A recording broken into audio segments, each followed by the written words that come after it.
গতকাল সন্ধ্যেবেলা আমরা খবর পাই কর্ক জিপির হোসেনপুরে দ্বিজেন রায় ওনার নাম, উনি পাখিটাকে পরশুদিন বিকেলে মাঠে কুড়িয়ে পেয়েছিলেন। তো তারপরে তিনি বাড়িতে নিয়ে এসে সেটাকে রেখে ওকে আবার খাওয়ার জন্য একটু ঝিনুকও দিয়েছিল। তো কালকে বিকেলে সন্ধ্যের দিকে যখন আমরা খবরটা পাই আমাদের টিম রেপ্টোহলিক, তো আমরা সকলেই তখন ডিওপো স্যারকে জানানোর পরে আমরা তখনই সিদ্ধান্ত নিই যে আমরা রাতারাতি পাখিটাকে নিয়ে চলে আসবো, এবং সেই মতো আমরা সেই রাত্রি 12টার সময় পাখিটাকে নিয়ে আসি ওনাদের কাছ থেকে, এবং এখন আমরা সেটাকে আদিনাতে রেঞ্জ অফিসের আন্ডারে হ্যান্ড ওভার করি। কী অবস্থায় পেয়েছে পাখিটা? পাখিটার উন্ড আছে, পাখিটার ডানাতে একটুখানি ক্ষত আছে এবং একটা পায়ে একটু ইনজুরি আছে। চিকিৎসার জন্য আদিনাতে দেওয়া হবে।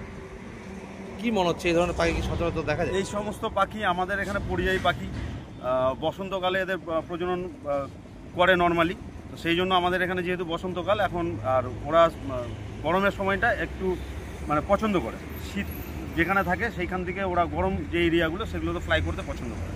কি খাওয়া দাওয়া এরা ছোট মাছ এবং কাঁকড়া, ডিম বা ছোট পোকামাকড় এই সমস্ত জিনিস খায়। আর কি নাম পাখিটির? পাখিটার নাম হচ্ছে হলো প্যালাস গাল অথবা হচ্ছে হলো গ্রেট ব্ল্যাক হেডেড গাল। বাংলায় কিছু? বাংলায় আমাদের এটা হচ্ছে প্রশান্ত মহাসাগরীয় পক্ষী, গাল পক্ষী বলা হয়।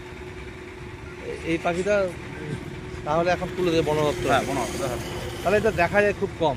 হ্যাঁ, এখন কি আকাশে দেখা যায়? এখন আমাদের এখানে খুব কম দেখা যায়, তবে এটা বিশেষত মধ্য এশিয়া, পূর্ব এশিয়া। কোথায় আহত হয়ে পড়েছিল বললেন? এটা জমির মধ্যে ছিল।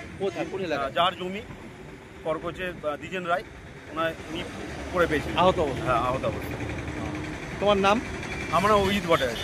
তোমাদের সংগঠনের নাম? আমাদের সংগঠনের নাম রেপ্টোহলিক, আমি তার সেক্রেটারি।